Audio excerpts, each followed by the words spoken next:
All right.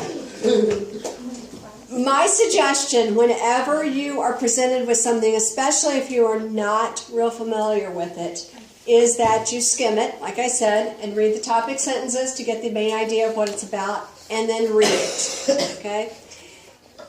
And then go back and reread and highlight and mark. Does anybody know what this word means? Annotate. I could ask Siri and he could tell me. That's true, but I think Micaiah knows what it means.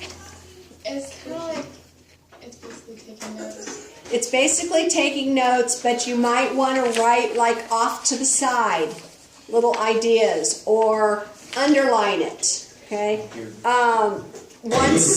Once you get into Mrs. Tace's classes, she will tell you you have to annotate and mark.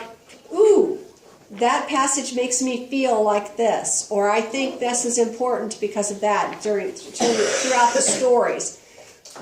But as you are reading this type of an article, you might want to say, that might be an important point that I want to revisit if I have to write something else about this, or if I have to write an essay on it, okay? So, if you guys want to mark these up, you are more than welcome. They are yours for your group to mark up and write on, to make little notes. And then after you get done with that, I suggest that you go back and you reread the concluding sentences. So that reinforces, Aiden and Eric, stop, please. Reinforces the wrap-ups of what that paragraph was talking about. And then, and some of you have already started, and that's okay, you need to go and you need to write down the main ideas from the article. Do not plagiarize. You need to write down in your own words. And if you write down in your own words, then when you go back and you work on it, you're not going to be putting it in somebody else's words. What you're eventually going to be doing with this assignment, and we're going to work on it again next week too, I'm going to give you probably the rest of the period today to work on it also, is you're going to be writing a summary, okay, on it. That's the ultimate assignment.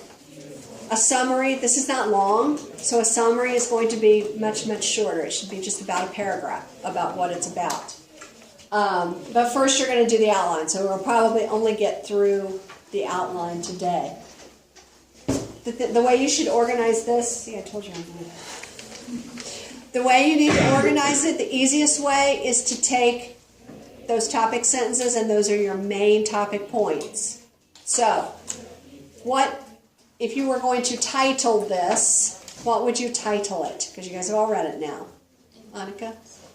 Native Americans. Native Americans. Indians. Migrating tribes. Migrating tribes. Places where Native Americans lived. Okay. Native American history. History. Okay.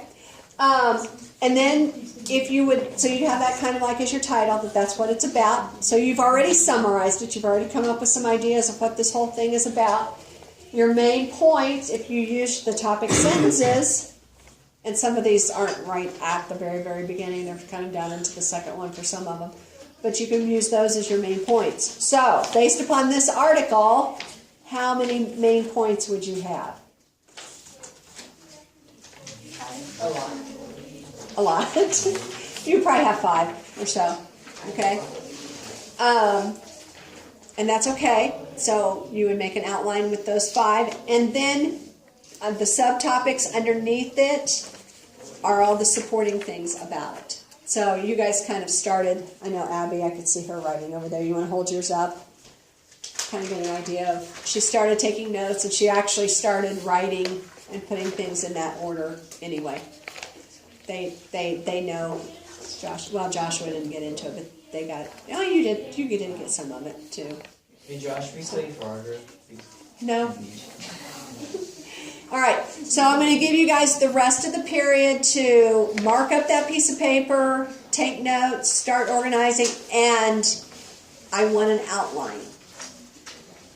I know, people hate outlines. It's okay. They're awful.